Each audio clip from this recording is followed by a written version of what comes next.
Iniciando então aqui a gravação. Bom dia a todos, sejam muito bem-vindos a mais um Encontro com o Tutor. Hoje nós vamos acompanhar aqui, ministrar uma aula expositiva, tá? Não é uma aula de dúvidas, então vai ter uma exposição de conteúdos que vamos ver a respeito de relatórios.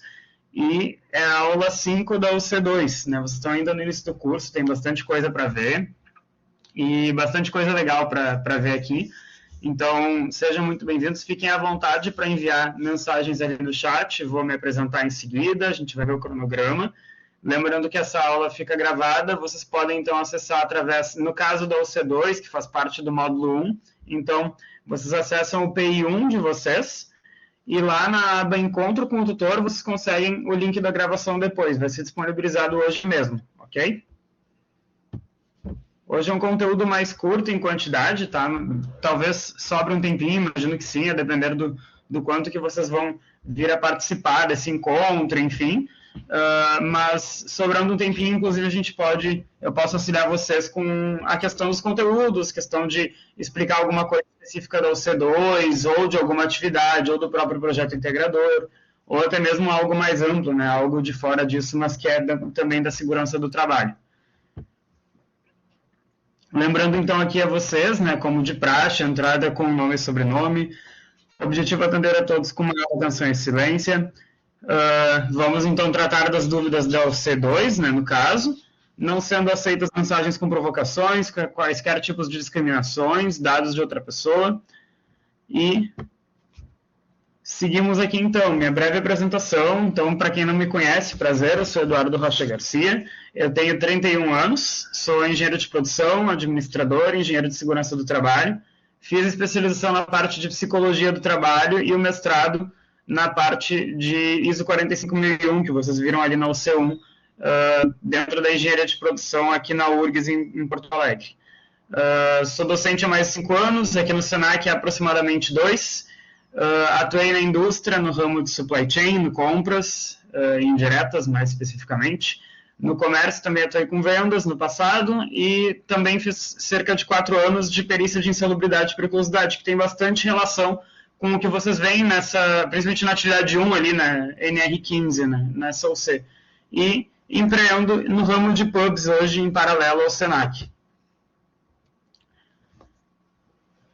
Então, como cronograma da aula, pessoal, a gente vai ver relatório, tá? Não é algo específico, que é necessariamente da UC2, né? Daí vocês podem estar se perguntando, tá, mas por que eu tenho que ver relatório? Isso não tem a ver com a UC2 necessariamente. Justamente, ele poderia ser da UC2, mas poderia ser da UC4, da UC1, da UC9, da UC12, mas a gente acabou deixando o relatório mais para início do curso.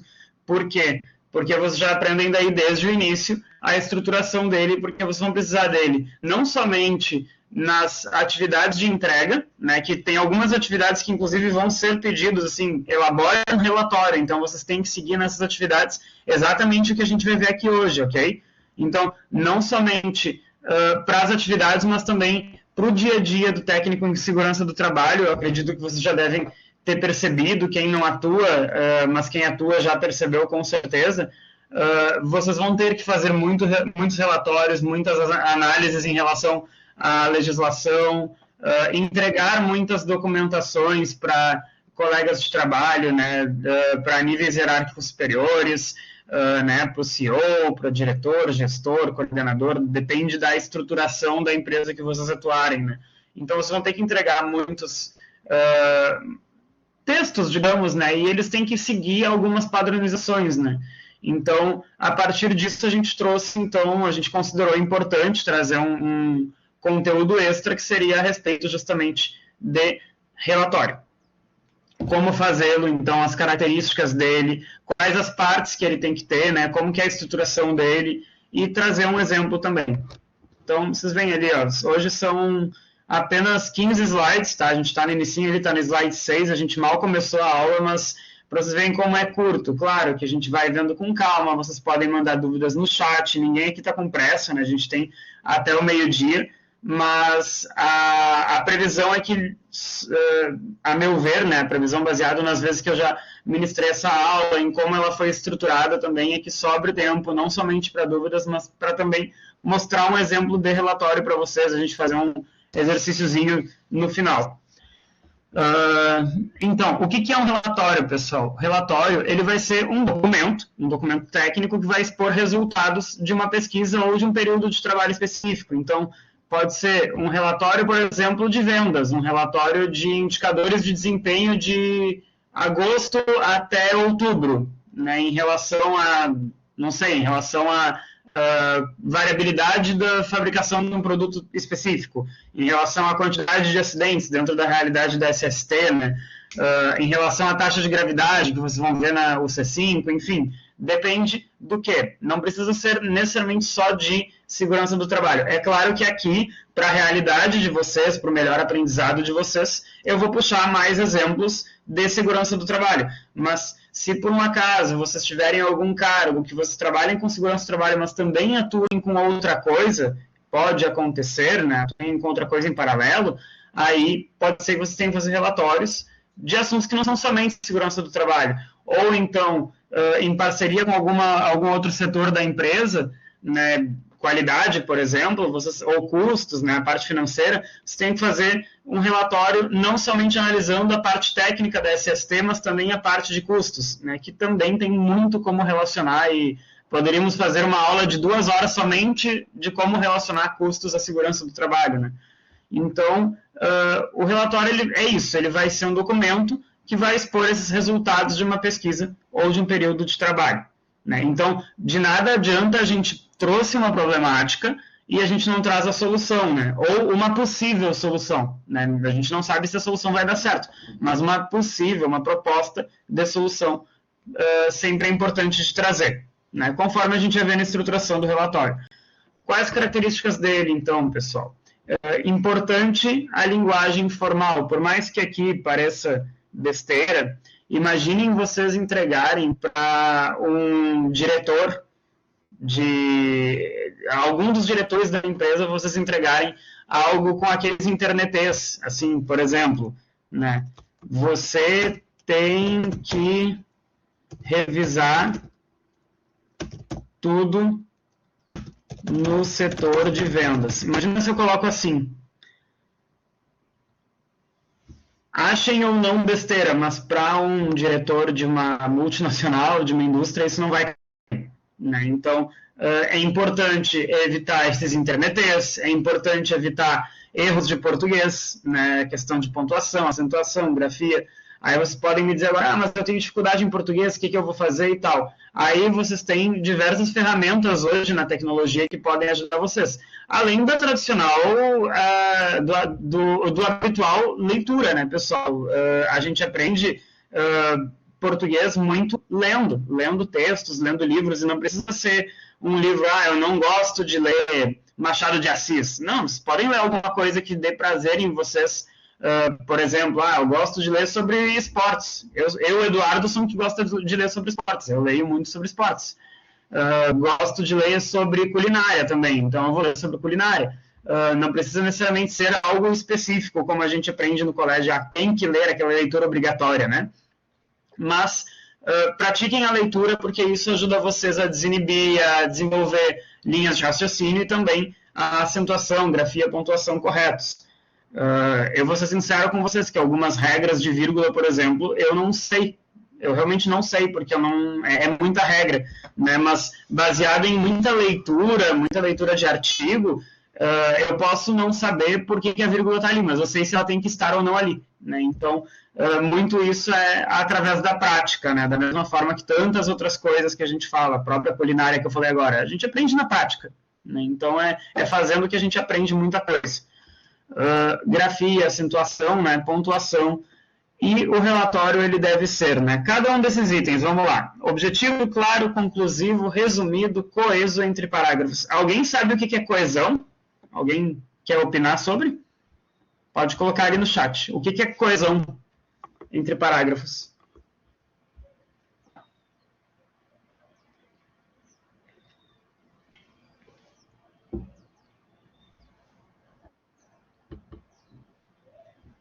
Saulo falou, está correto, Saulo, questão de clareza. Vou puxar um pouquinho mais além da clareza. O que é essa clareza, né? Ingrid também, de forma que dê para entender, exatamente. Quando a gente coloca um parágrafo, a gente termina o parágrafo, tá? Então a gente está falando ali sobre o comentário do Saulo e da Ingrid. E daí eu faço um parágrafo todo sobre as visões do Saulo em relação à coesão, sobre a opinião da Ingrid, e daí no próximo parágrafo, né, terminei a Ingrid e imagina que é a forma que dê para entender. Ok. E daí no próximo parágrafo eu começo a falar sobre a taxa de frequência no meu pub lá, que eu falei para vocês. Imagina, parece o quê, pessoal? Parece que caiu ali de gaiato, né? Então, não tem relação um parágrafo com o outro. Estou falando sobre Saulo e Ingrid e como eles veem a questão de coesão, daí eu começo a falar sobre taxa de frequência, que é algo de segurança do trabalho. Não tem relação nenhuma. Então, o que é a coesão? Né? Eu digo, esse parágrafo está coeso com o outro. É quando eles têm uma ligação lógica, quando eles têm uma relação. Né? Então, terminou um parágrafo que eu estou falando ali do Saulo e da Ingrid. Nayara perguntou, é um assunto em cada linha, isso? O que acontece? Eu vou mostrar para vocês no exemplo depois, mas o final do parágrafo anterior tem relação com o próximo parágrafo. Então, se eu estou falando, por exemplo, vamos pegar ali a taxa de frequência, né?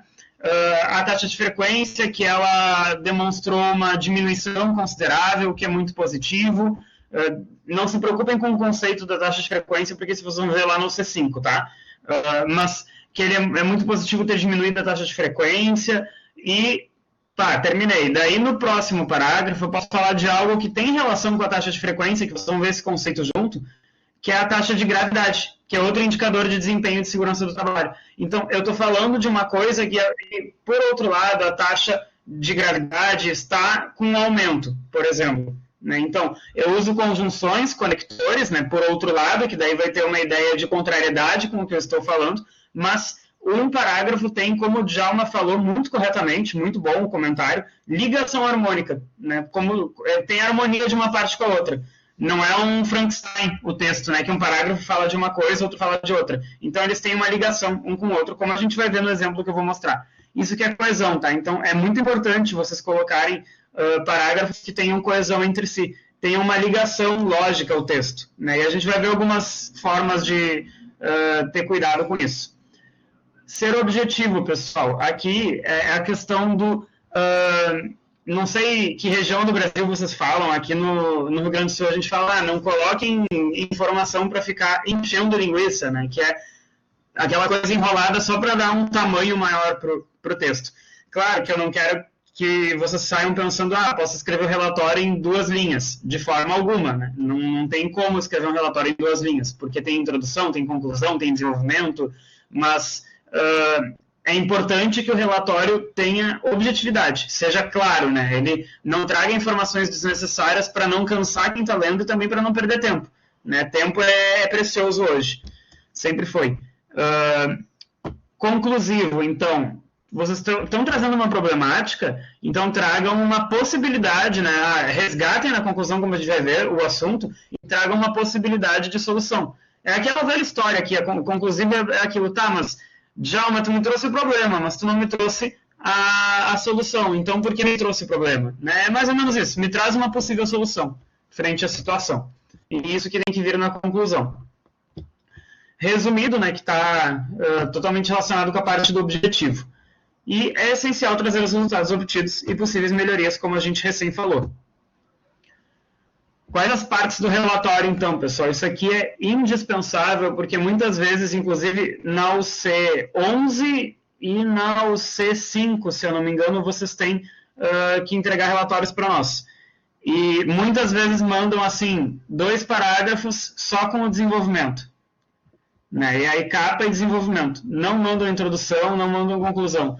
Que pode parecer besteira, mas a introdução vai nos ambientar o assunto, né? A conclusão vai nos trazer a solução. Então, quem não quer solução para os problemas? Né? Pensem num problema de vocês.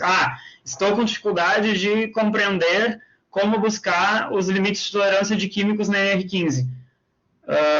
Vocês leem um relatório sobre a problemática de compreensão da NR15, vocês vão ler na introdução, tá, é sobre isso que eu estou pesquisando, então vocês continuam a leitura. Se não for sobre isso, vocês já descartam e vão procurar um outro relatório que vai ter isso. E na conclusão, vai ter ali a forma de interpretação da NR15, vai ter a solução do problema. Então, essas duas partes aqui, pessoal, por mais que elas sejam muitas vezes, como é que eu diria, muitas vezes esquecidas, né, que é a introdução e a conclusão, subestimadas também, né, elas são essenciais para o relatório.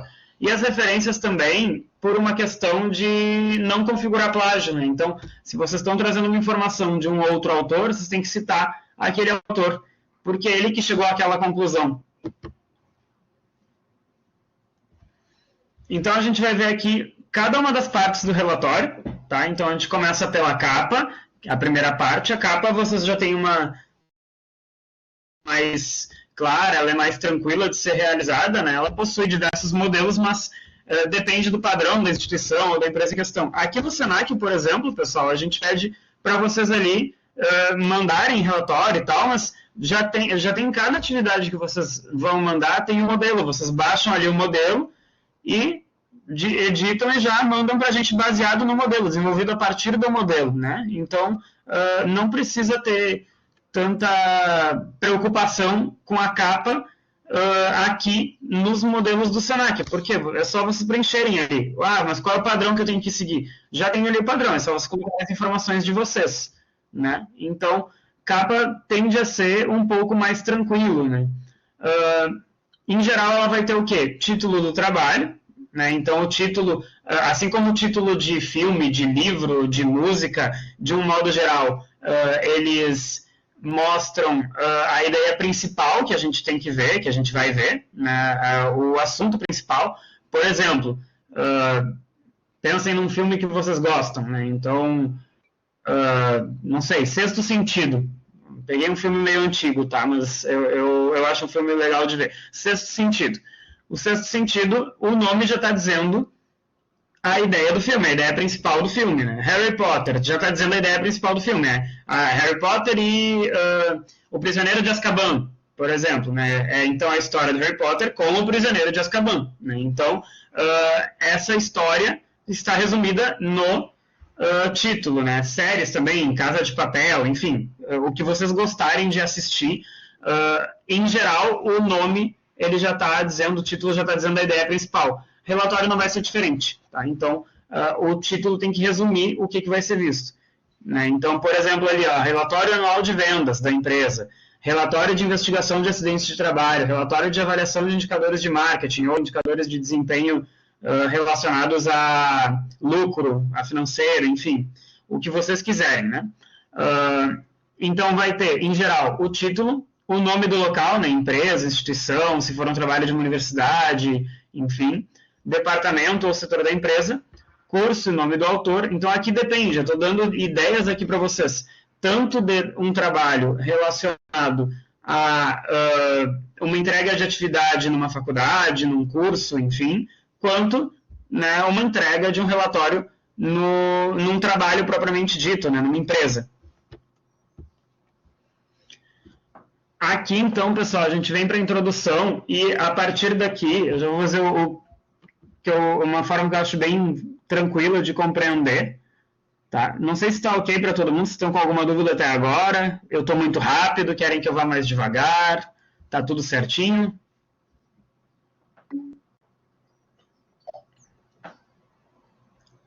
Perfeito, Zuleide, obrigado.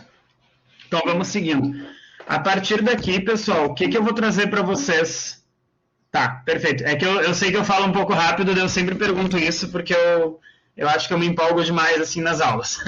Mas o que eu vou trazer aqui para vocês, a partir da introdução,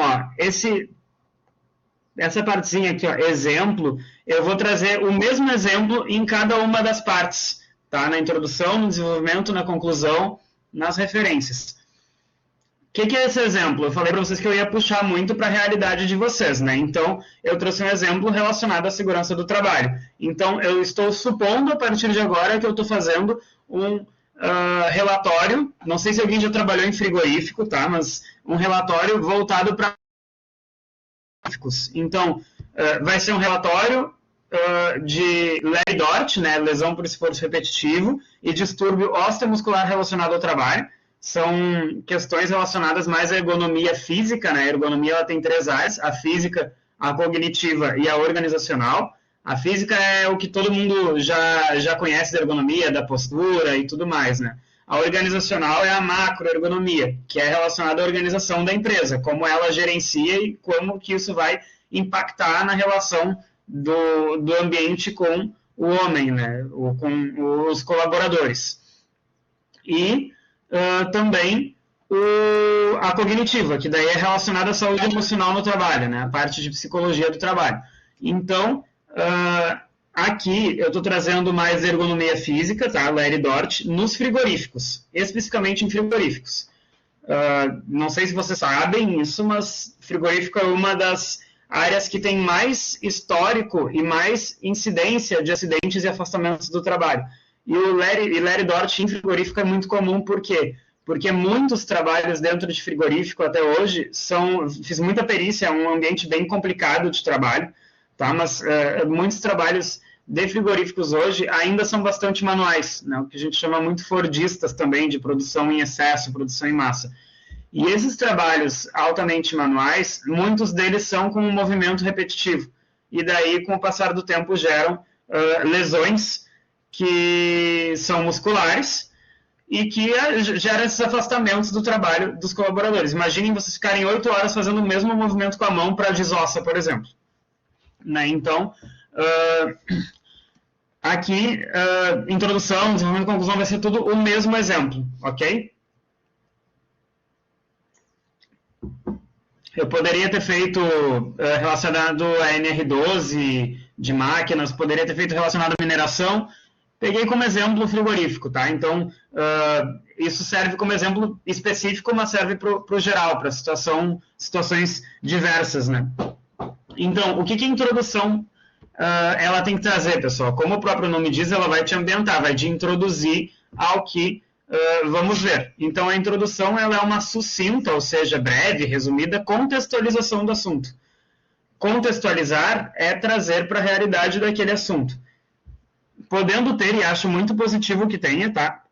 Bases teóricas de referência.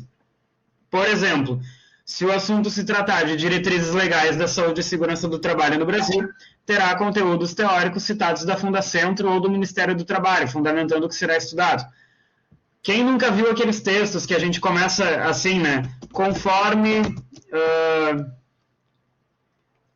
IDA, eu não lembro o ano da obra, pessoal, vou colocar que é 94 como exemplo, tá? Mas esse autor é um autor de ergonomia. Ergonomia é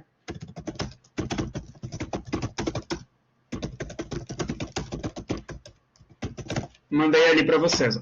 Conforme IDA 94, ergonomia e adequação do ambiente ao colaborador. Faltou um O ali, foi colaborador, mas é colaborador.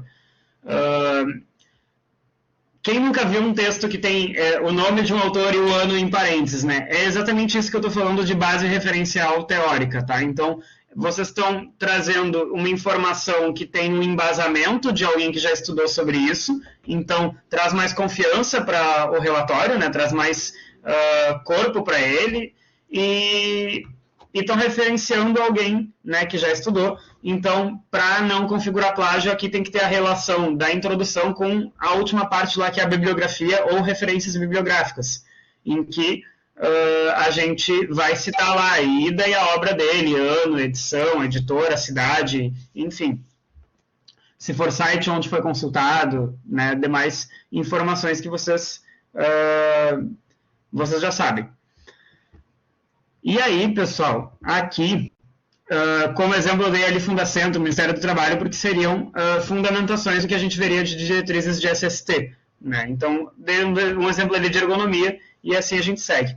O que eu sugiro para vocês na introdução? Por que eu fiz esse triângulo aqui? Né? Eu não estava brincando de desenho, até porque vocês devem ter percebido que eu em desenho sou muito ruim, né? Mas Aqui eu quero dizer basicamente o quê? Sigam do geral para o específico, por isso que é um triângulo virado. Vocês vão começar de algo bem amplo até algo bem específico. Então, vocês podem começar aqui. Ó. Vamos pegar o exemplo ali que eu falei de frigoríficos Larry Dot. Tá? Então, eu vou desenvolver uma introdução para um relatório que eu vou falar sobre a situação no Brasil de frigoríficos em relação a indicadores estatísticos de Larry Dot. E daí, eu começo falando. A segurança do trabalho no Brasil possui uma situação não tão favorável, considerando, daí eu posso citar referências para dar confiança para o que eu estou falando, né? Considerando indicadores em que somos um dos campeões mundiais em acidentes de trabalho e afastamentos, enfim, começo citando coisas em geral da segurança do trabalho. Estou falando da segurança do trabalho como um todo, ok? E daí eu posso continuar ali, ó, no meio, aqui. Um dos setores com mais acidentes de trabalho no Brasil é o setor de frigoríficos. Então, aqui entra também a questão da coesão, pessoal. Eu estou falando ali num parágrafo da segurança do trabalho no Brasil, ok? No próximo, além de eu especificar um pouquinho que eu vou falar de segurança do trabalho no Brasil, eu vou falar em frigoríficos. Então, eu especifiquei e também fiz a coesão com o parágrafo anterior, porque eu continuo falando do mesmo assunto, segurança do trabalho no Brasil. É isso que eu digo que tem que ter coesão. Se eu começasse a falar sobre gestão financeira, já perdeu a coesão, né? Então, tragam a coesão para isso. Então, aqui eu começo a falar de frigoríficos, segurança do trabalho, Brasil. E daí eu falo de indicadores, aqui eu posso também trazer dados, né, conforme a Fundacentro, ou conforme o Ministério do Trabalho, conforme o INSS, o IBGE, alguma dessas fontes, e daí colocar o ano da fonte, né, conforme dados do IBGE, 1999. X colaboradores acabaram trabalhando em frigoríficos. Conforme INSS, Y colaboradores sofreram afastamento de trabalho devido a Larry Dort no Brasil. Opa, então eu trouxe já Larry Dort. Frigoríficos, daí eu posso trazer um parágrafo mais específico, bem funilado para o que eu quero falar, que é para o que me interessa, digamos assim. Então, aí vocês podem trazer no final a segurança do trabalho no Brasil, né, a parte de frigoríficos, possui altos índices de, né, altos registros de Larry Dot. Assim sendo, né, é um exemplo, tá, pessoal? Não precisa ser necessariamente como eu estou fazendo assim sendo, né, mas assim sendo, vê-se necessário um estudo mais aprofundado a respeito de Larry Dort em frigoríficos no Brasil. Então, aqui que eu digo para vocês, ó, problema, objetivo e justificativa. Trazer tudo, né? Tem que trazer, essas três variáveis têm que vir aqui no relatório. Eu sugiro para vocês, isso até facilita saber que elas três têm que vir no relatório, na introdução, facilita que vocês façam esse funil aqui que eu montei para vocês de começar do geral e ir até o específico.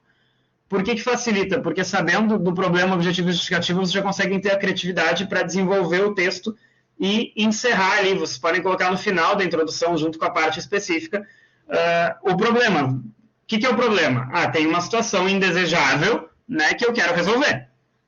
O objetivo. Como que eu vou fazer para resolver esse problema? E a justificativa está muito associada ao problema, né? A justificativa é por que eu estou escrevendo esse relatório. Então, esse relatório faz necessário ser escrito em razão dos altos índices de Larry Dort em frigoríficos no Brasil, né? Que daí vocês já citaram junto o problema, os altos índices, com o intuito de buscar ferramentas de reduzir esses dados indesejáveis.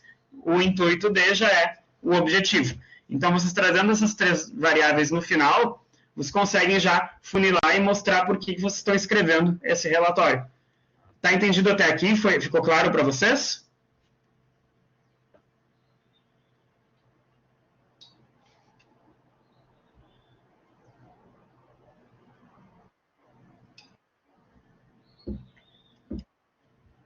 Perfeito. Aí, então, tendo a introdução feita, pessoal, a gente tem o desenvolvimento. O que é o desenvolvimento? É nada mais do que o que a gente está esperando, né? A parte técnica do conteúdo, o que muita gente diria é a parte principal.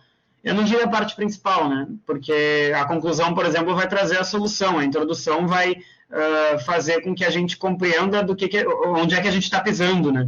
Mas o desenvolvimento é o que seria a parte técnica, o conteúdo técnico que a gente vai trazer aqui. Então, tudo relacionado a tabelas, a gráficos, entrevistas realizadas, observações, relatos colhidos, enfim, comentários de especialistas, né? Tudo aqui vai vir no desenvolvimento. Então, se eu estou analisando, por exemplo, ali o Larry Dort frigoríficos, eu posso fazer um comparativo do frigorífico que eu trabalho, trazer um gráfico comparativo de quantos acidentes acontecem por mês no frigorífico que o Eduardo trabalha e quantos acontecem no setor de frigoríficos em geral no Brasil. E daí fazer o comparativo. Por quê? Porque daí eu sei, frente aos meus concorrentes, como está a minha situação de segurança do trabalho no Brasil. Né? Então, se em média, vamos supor, acontecem 80 acidentes por mês em frigoríficos no Brasil, mas aí o frigorífico que eu trabalho está acontecendo 120 por mês. Péssimo indicador, né, pessoal? Péssimo, muito ruim para mim. Então, significa que a gente tem uma realidade que tem que ser alterada, né, por vários motivos, por saúde, né, por questão de qualidade de vida, né, então uma importante parte aqui de qualidade de vida para as pessoas que ali trabalham, também por custos, porque quanto mais acidentes acontecem, mais taxa, né, vai ser paga de imposto para o governo, então isso também vocês vão ver no C5, né, frente a isso eu posso criar esse gráfico mês a mês, e perceber que a minha situação de Larry Dort, ela está extremamente desfavorável em relação à realidade da média do setor.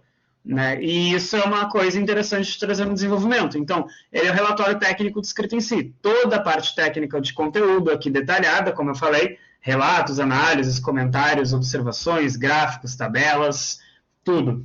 Tudo vem aqui, entrevistas. Então, é interessante trazer aqui também, pessoal, a discussão, né? Interpretação de resultados obtidos, relação de causa e efeito do que foi estudado. Então, também é importante trazer aqui a coesão com o que foi trazido na introdução. Se vocês estão prometendo lá na introdução analisar a Larry Dort, cuidem para não perder o foco, né? E daí, daqui a pouco, vocês começam no desenvolvimento a escrever sobre segurança do trabalho no Brasil e não falaram sobre Larry Dort. Ou falaram sobre insalubridade e não sobre Larry Dort. Mas o leitor estava lendo lá na introdução que era sobre o Larry Dort. Ele vai querer ver o desenvolvimento sobre esse assunto, não sobre insalubridade ou sobre segurança no Brasil. Para o caso que a gente está vendo aqui de Larry Dort em frigoríficos, traríamos então aqui a situação observada na empresa, podendo haver gráficos comparativos do índice de afastamentos e acidentes da empresa em relação ao setor. Gráficos que trouxessem então histórico de acidentes, afastamentos em função do tempo, análises percentuais de crescimento e decrescimento, né? Então, aconteceram 80 acidentes, daí depois aconteceram 120. Isso é um aumento de 50%. Né? Então, essas análises percentuais são bem interessantes também para estudar o andar, né? A quantas anda o setor de segurança do trabalho. Aí a gente chega na conclusão, né? Também ela é chamada por algumas pessoas de considerações finais. Ela é mais sucinta. Das 3 partes que a gente viu agora, pessoal, introdução, desenvolvimento e conclusão, é muito importante que a introdução e conclusão não sejam maior que o desenvolvimento. Né? Mas também não precisam colocar a introdução. Tem gente que entrega a atividade assim, introdução 3 linhas, conclusão uma frase. Né? Tragam um pouco maior. Tá, eu não vou dizer para vocês fazerem um livro de 20 páginas, mas não precisa também ser meia página o relatório inteiro, porque não tem nem como trazer tudo que a gente está vendo aqui em meia página. Né? Então, a conclusão, ela pode resgatar em uma frase, e isso é a dica que eu dou para vocês. Como iniciar uma conclusão? Eu sempre inicio assim, este trabalho, este relatório, este artigo, depende do que está sendo falado, né? Este relatório buscou entender, compreender a situação de Larry Dort em frigoríficos no Brasil, visto que há diversos acidentes, há recordes de acidentes de trabalho neste segmento. Então, em uma frase eu consegui resgatar o que esse relatório buscou, o que ele almejou, qual é o objetivo, por que ele existe. Né? Então, em uma frase já se resolve isso. Por que isso, pessoal? Porque daí vocês em seguida vão trazer o desfecho, né? E aí vocês conseguem trazer assim, baseado nesta pesquisa, baseado neste objetivo, nesta busca, foi possível a partir dos resultados que vão estar no desenvolvimento, foi possível a partir dos resultados concluir que daí vocês trazem a conclusão de vocês. Aqui vocês podem trazer, inclusive, algo da visão de vocês, da opinião de vocês. Vocês já são da área, né? Então vocês estão cada vez formando mais conhecimentos da área. E aí, o que eu sugeriria a vocês? Desenvolverem um senso crítico, sabe? É importante isso, porque a segurança do trabalho ela tem muita polêmica, né? Ela tem muitas polêmicas. Eu posso trazer diversas polêmicas aqui para vocês. Por quê? Porque ela trata de leis. Boa tarde, Ingrid. Tranquilo. Vai ficar gravado depois para você acessar. Mas ela trata de leis, pessoal. Se ela trata de leis, tem muita análise totalmente subjetiva, né? O que o Saulo, a Roseli e a Erenilde vão olhar, eu posso olhar de uma forma diferente. Eu posso interpretar de uma forma diferente. Porque é a lei. Então, a lei ela é interpretada de formas distintas, né? Assim, a gente tem muitas polêmicas na segurança do trabalho. Por isso que eu digo que é importante vocês desenvolverem o senso crítico de vocês, as opiniões de vocês, e não há problema algum de daqui a um ano eu falar com um de vocês, estão terminando o curso daqui a um ano e pouco, né? Eu falar com um de vocês discordarem de mim em alguma coisa da segurança do trabalho. Tá tudo certo, não tem problema nenhum, isso faz parte, né? E ninguém é detentor de todos os conhecimentos, né? Mas é isso mesmo, Lucas, quem lê interpreta de uma forma. Então, aqui, na conclusão, é importante vocês justamente trazerem o senso crítico de vocês. Então, se vocês estão trazendo um problema, na conclusão, tragam as soluções que vocês veem. Se eu estou falando, então, por exemplo, de Larry Dort em frigoríficos e que os índices são altos na empresa que estamos atuando de frigoríficos, então, quem sabe, na conclusão, eu vou trazer alternativas para reduzir essa situação, né? Então, muitas vezes a gente viu ali, né, a hierarquia das medidas de controle, a hierarquia de controle de riscos, que vocês viram inclusive na atividade 1 de vocês aqui no C2, né, a parte de controle na fonte, trajetória, receptor. Muitas vezes vocês vão ter que optar por uma única forma, porque não vai ter tempo nem investimento suficiente, né? Uma única forma de controle de risco. E qual que vocês vão optar? Então, tem toda aquela hierarquia, né? Qual a prioridade de controle de risco? Aquela questão de controle na fonte ser a prioridade, sempre que possível dar preferência para ele. Mas, então, se vocês trouxeram um monte de problema relacionado a Larry Dort em frigoríficos, né? Eu trouxe aqui para vocês, acontece um monte de acidente, um monte de afastamento, isso são dados reais, tá? E daí eu digo isso tudo para vocês e encerro a aula, tá? Mas aí vocês vão pensar, tá, não tem como mudar essa situação, vai continuar tendo gente com acidente que vai lhe dar incapacidade permanente, vai continuar tendo gente com Larry Dort afastada do trabalho, vai continuar tendo gente que vai acabar tendo depressão devido a um trabalho relacionado a isso. Bom, então vamos buscar alternativas. Então, para esse exemplo, né, de melhoria que eu disse para vocês aqui, para o caso de Larry Dort em frigoríficos, poder-se então concluir que a empresa analisada está acima da média de afastamentos no segmento, sendo necessário tomar medidas preventivas, lembrem que a prevenção antes da correção, e, se preciso, também corretivas. Então, exemplos de alternativas que poderiam ser trazidas aqui por quem desenvolveu esse senso crítico aqui e pensou, preciso mudar essa situação. Ginástica laboral, intervalos intra-jornada, que são dentro da jornada, então, vou trabalhar, o que eu faço aqui na realidade de correções, aulas, planilhas, elaboração de aulas para vocês. Se eu ficar 8 horas aqui sentado no computador sem mudar a posição, vai me dar muita dor postural, vai me dar dores musculares, cansaço físico, cansaço mental. Então, 1 horinha, vai acabar essa aula, o que eu vou fazer? Eu vou parar 5 minutinhos, vou tomar uma água, vou dar uma caminhada e volto. Né? Às vezes, sei lá, um intervalinho maior, pego meus cachorros, dou uma volta com eles na quadra, enfim. Mas faço essa quebra, né? Isso vocês vão ver também na ergonomia.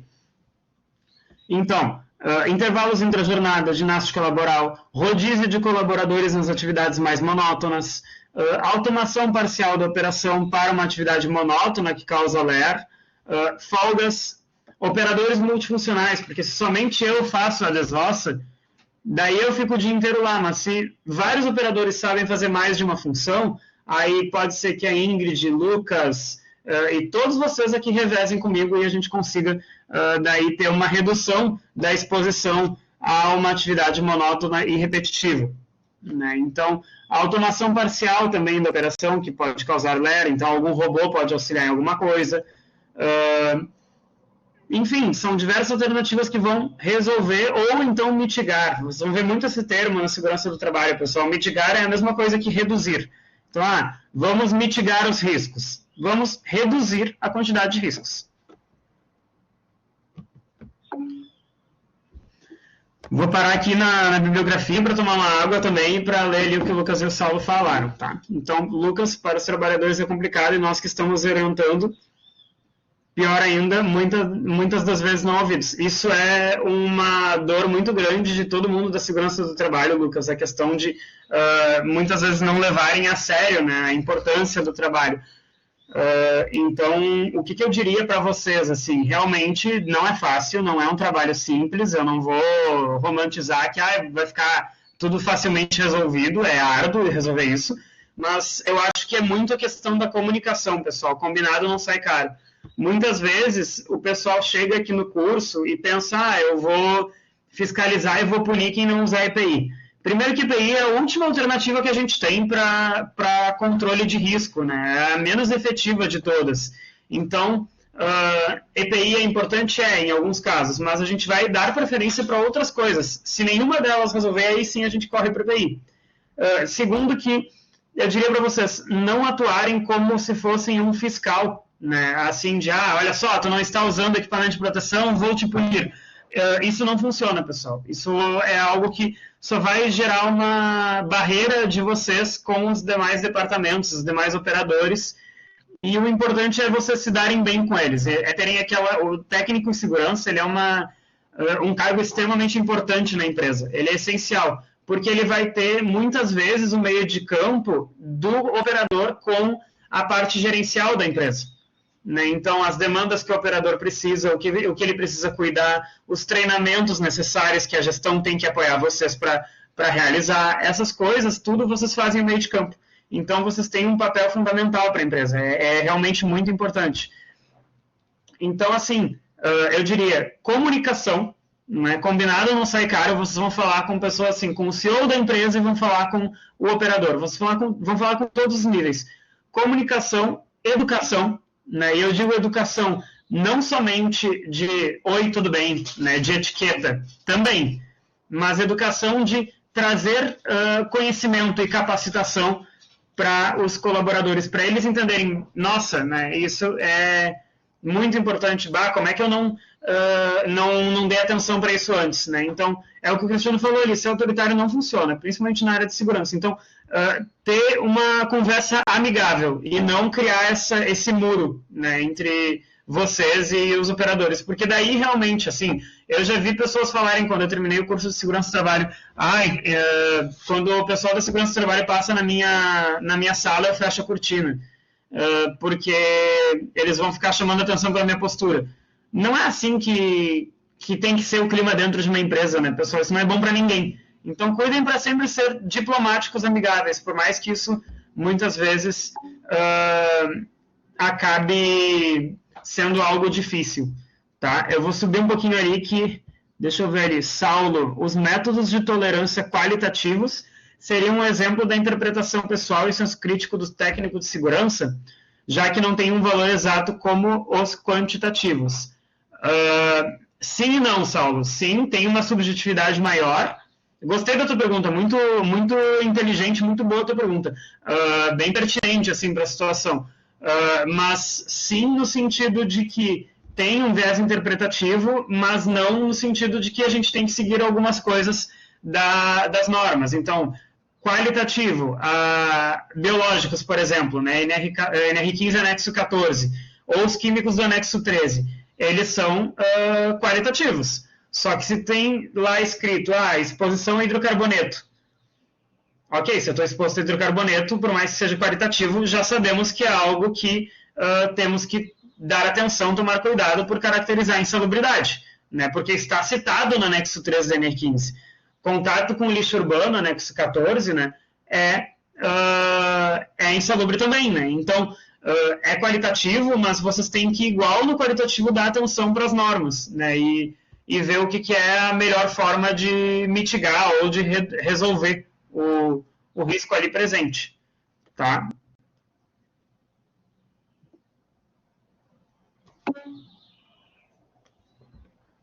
Roseli perguntou, não faz diferença os EPIs se o ambiente estiver seguro, é isso?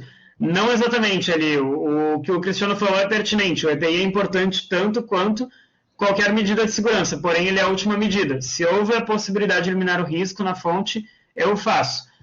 O que acontece aqui, Roseli? Eu vou deixar para o final para conseguir terminar aqui a parte do relatório, mas existe hierarquia de medidas de controle. Esse conteúdo, eu vou mandar para vocês um link antes da aula acabar aqui, mas esse conteúdo é muito importante, isso é o cerne da segurança do trabalho, que assim, ele mostra diversas formas de controlar o risco que está ali presente. Qual que vocês vão optar primeiramente? A gente tende a achar que EPI, né? Mas o EPI é a última opção que a gente tem. Por quê? Porque ele é menos efetivo. Vamos dar exemplos aqui então, pessoal. Para terminar esse parênteses grande, depois eu vou para a bibliografia. Vamos dar um exemplo aqui. Uma situação de... sim, tem que ter uso de EPIs, mas às vezes ele não vai ser efetivo. Uma situação de incêndio. Tá? Isso é uma situação que pode acontecer, e acontece muito no Brasil, né? Pode acontecer numa empresa. Uma situação de incêndio. Eu usar equipamentos de proteção individual vão me salvar de algum óbito por, sei lá, por queimadura ou por asfixia devido aos gases que são emitidos? Não vão resolver.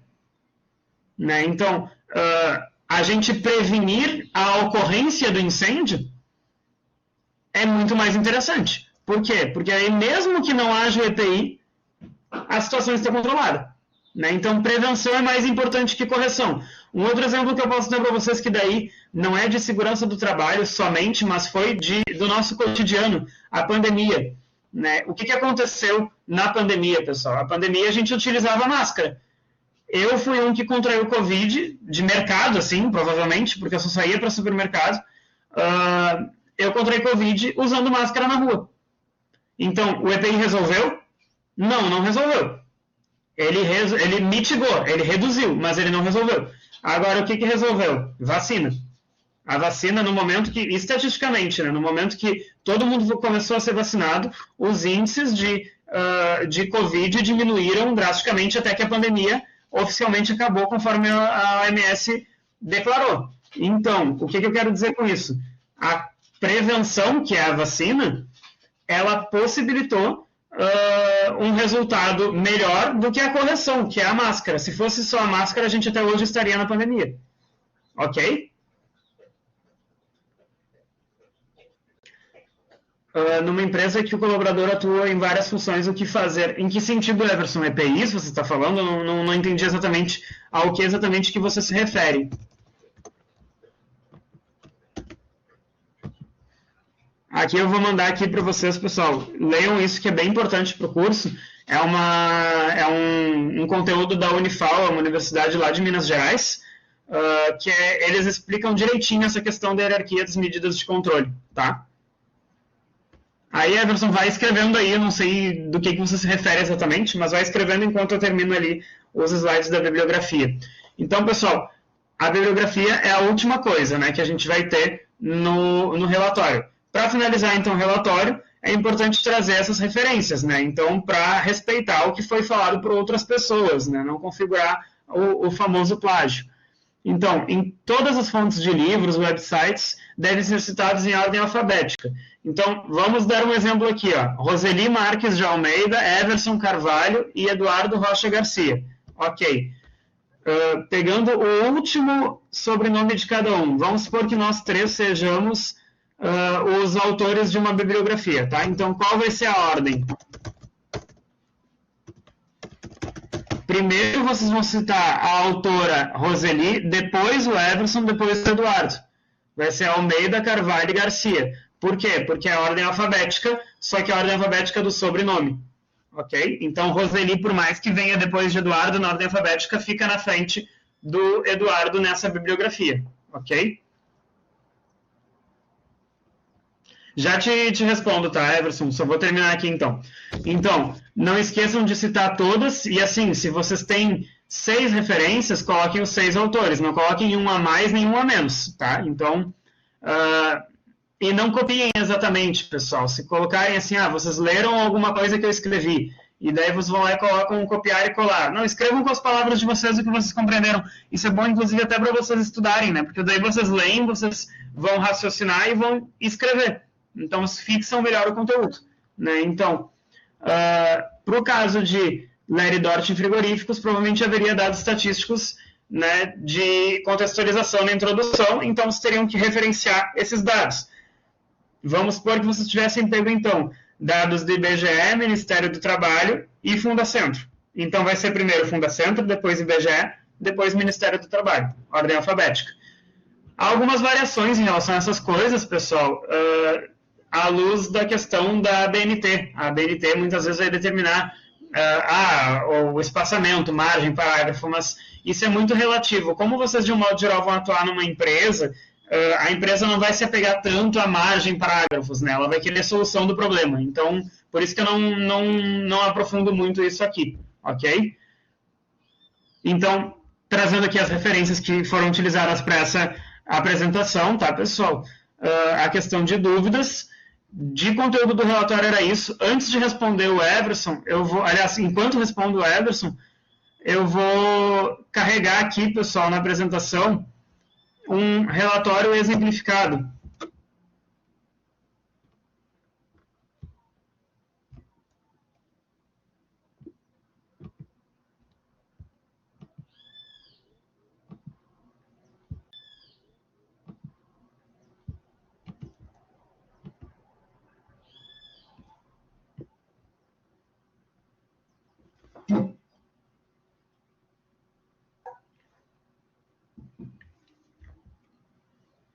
Nesse relatório, então, isso na real eu adaptei para a aula, tá, pessoal? Esse relatório, na realidade, ele era um artigo científico que eu publiquei em um congresso faz alguns anos sobre adicional de penosidade. Tá? Ele está carregando aqui. Vocês podem, inclusive, baixar ele na setinha ali em cima à direita, setinha para baixo. Tá? E podem também usar a lupa ali com sinal de mais para ampliar o zoom e ver melhor o que está escrito nele. Eu já vou passar as páginas. O que eu quero antes falar para vocês? A dúvida do Everson e deixar claro aqui que esse relatório ele tem um erro proposital, tá? E eu quero que vocês apontem o erro. Esse é o exercício final, assim, dessa aula. Eu quero ver se vocês localizam qual é o erro do relatório, tá? Everson falou, caso aconteça algum acidente em questão de EPIs, né, o que fazer? Everson, parte disso vocês vão ver na UC de investigação de acidentes, tá, que é a UC5.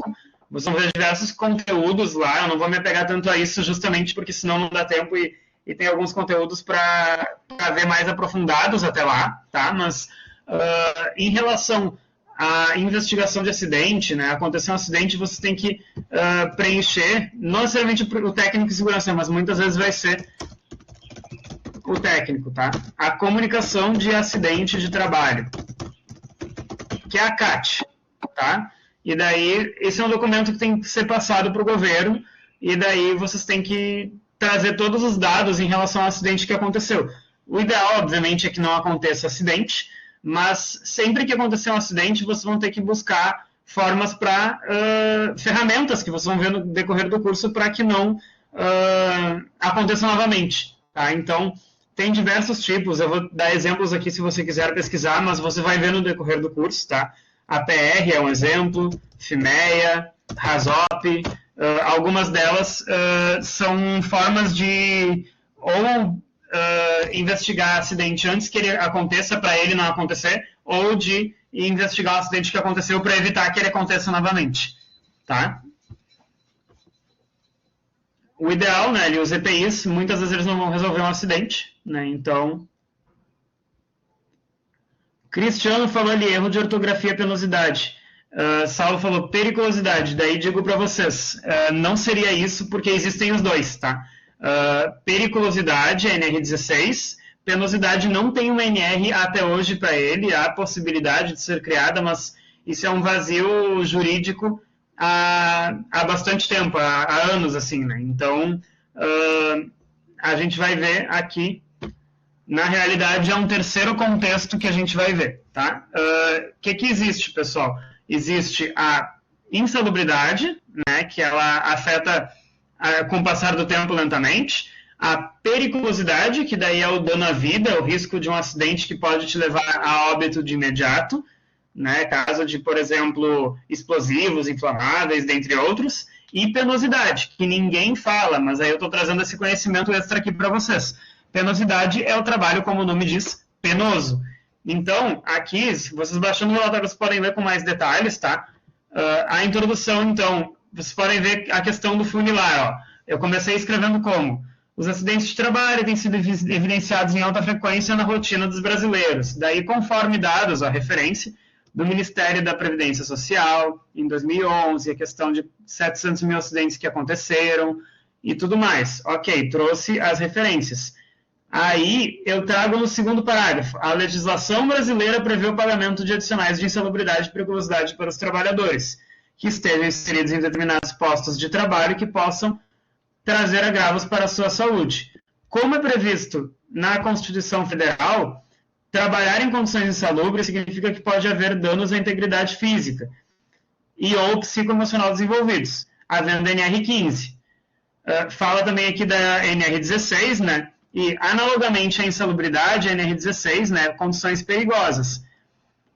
Essas atividades, então, compensatório aos agravos cometidos ao trabalhador, trazem um caráter de incentivo à prevenção por parte do trabalhador. Por quê? Porque quando há periculosidade ou insalubridade, se paga um valor extra para meio que pressionar o empresário a melhorar o ambiente de trabalho. Isso idealmente, tá, pessoal? A gente sabe que entram muitas questões políticas, enfim, que não vem ao caso aqui.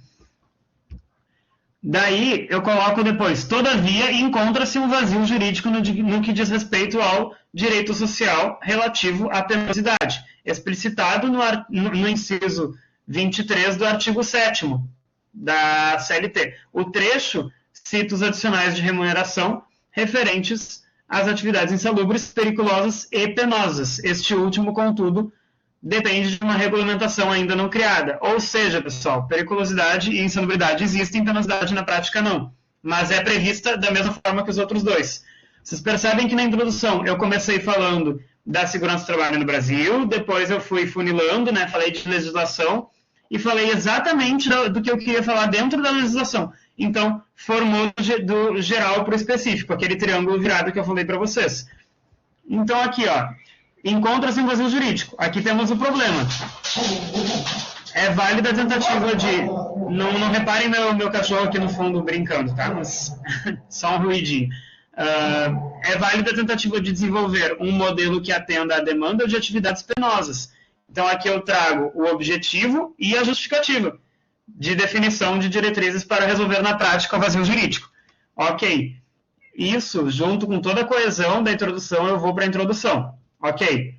Perdão, para o desenvolvimento. Aí, ó, aqui vem todo o conceito. Ah, mas não sei o que é periculosidade. Vocês podem ler aqui todo o conceito depois. Aquele exaustivo, incômodo, doloroso, que demanda concentração excessiva. É tudo mais relacionado à saúde emocional, pessoal. É o cansaço emocional. E daí eu vou trazendo todo o conceito de penosidade, como que ele funciona. Aí no final aqui, na última página, alguns exemplos de cargos considerados penosos, segundo Marques, 2007, atividades penosas. Então, motorista de caminhão, digitador, autoexecutivo, jornada em tempo ininterrupto, professor, operador da Bolsa de Valores, que é bem complicado, bancário, dentre outros.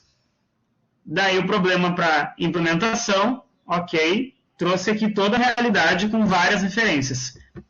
E aqui o relatório, bem resumido na conclusão. Ó, aquela questão do resgate. Ó, este relatório buscou contextualizar a penosidade no trabalho, com foco em entender o conceito, quais trabalhos seriam penosos, como deveria efetivar a questão jurisdicional, desenvolveram-se conceitos técnicos. Então, trabalho penoso, ali uma leve definição, ali, assim observa-se o termo relativo a este vazio legislativo de forma mais consolidada. Qual erro vocês veem aqui, pessoal? Conclui o relatório. Não está faltando alguma coisa?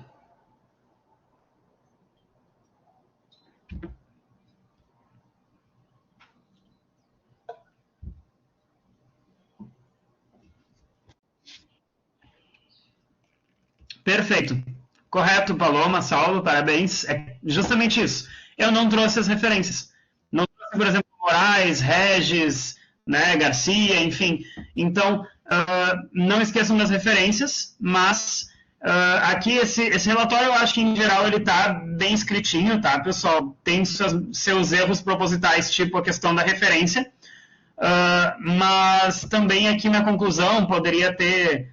mas era o que eu queria que vocês respondessem, fiquei feliz. Mas era também o que eu queria que poderia também ser visto aqui na conclusão, é de trazer mais soluções, né? Então, buscar uma forma de, tem que considerar penoso tal e tal situação, enfim. Mas é isso, eu queria mostrar isso para vocês. Mandei ali o link da questão da hierarquia das medidas de controle. Não sejam inimigos do EPI, mas não façam dele a única solução da vida profissional de vocês, tá bem? Ficou alguma dúvida, pessoal?